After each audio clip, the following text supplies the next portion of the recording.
രണ്ടാം ഘട്ട തെരഞ്ഞെടുപ്പിൽ നാളെ വിധിയെഴുതുന്നത് 88 മണ്ഡലങ്ങൾ. വോട്ടെടുപ്പിന് മണിക്കൂറുകൾ ശേഷിക്കെ വാക്പോര് തുടർന്ന പ്രധാനമന്ത്രിയും രാഹുൽ ഗാന്ധിയും.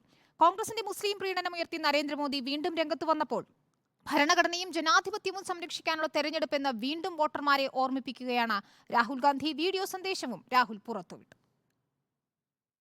കേരളത്തിലെ 20 സീറ്റുകൾക്ക് പുറമെ കർണാടകയിലെ 14, രാജസ്ഥാനിലെ 13, UP, മഹാരാഷ്ട്ര എന്നിവിടങ്ങളിലെ 8 സീറ്റുകൾ എന്നിങ്ങനെ നീളുന്നതാണ് രണ്ടാം ഘട്ട തെരഞ്ഞെടുപ്പ്. മധ്യപ്രദേശിൽ 6 സീറ്റുകളിലേക്കും ബീഹാർ, ആസാം എന്നിവിടങ്ങളിൽ 5 വീത സീറ്റുകളിലേക്കും ഛത്തീസ്ഗഡ്, പശ്ചിമ ബംഗാൾ സംസ്ഥാനങ്ങളിൽ 3 വീത സീറ്റുകളിലേക്കും നാളെ വോട്ടെടുപ്പ് നടക്കും. ത്രിപുര, ജമ്മു, മണിപ്പൂർ എന്നിവിടങ്ങളിൽ ഓരോ സീറ്റുകളും നാളെ വിധിയെഴുതും. 1206 സ്ഥാനാർത്ഥികളാണ് രണ്ടാം ഘട്ടത്തിൽ മത്സരരംഗത്തുള്ളത്.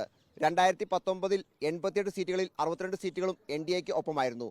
ഭൂരിഭാഗം മണ്ഡലങ്ങളും തിരിച്ചുപിടിക്കാം എന്ന പ്രതീക്ഷയിലാണ് കോൺഗ്രസും ഇന്ത്യ സഖ്യത്തിലെ മറ്റു പാർട്ടികളും. നിശബ്ദ പ്രചാരണത്തിലും പരമാവധി വോട്ട് ഉറപ്പിക്കാനുള്ള തിരക്കിലായിരുന്നു സ്ഥാനാർത്ഥികൾ.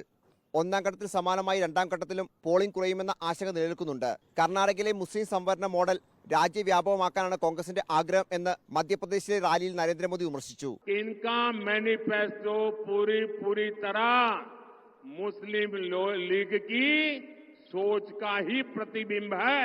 ജനാധിപത്യം തകർക്കാൻ ശ്രമിക്കുന്ന BJPയെയും RSSനെയും പ്രതിരോധിക്കാൻ കോൺഗ്രസും ഇന്ത്യ സഖ്യവും പോരാടുകയാണ് എന്ന് രാഹുൽ ഗാന്ധി വ്യക്തമാക്കി.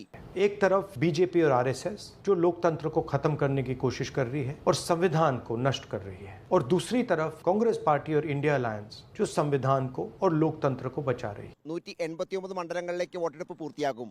റിപ്പോർട്ടർ, ദില്ലി.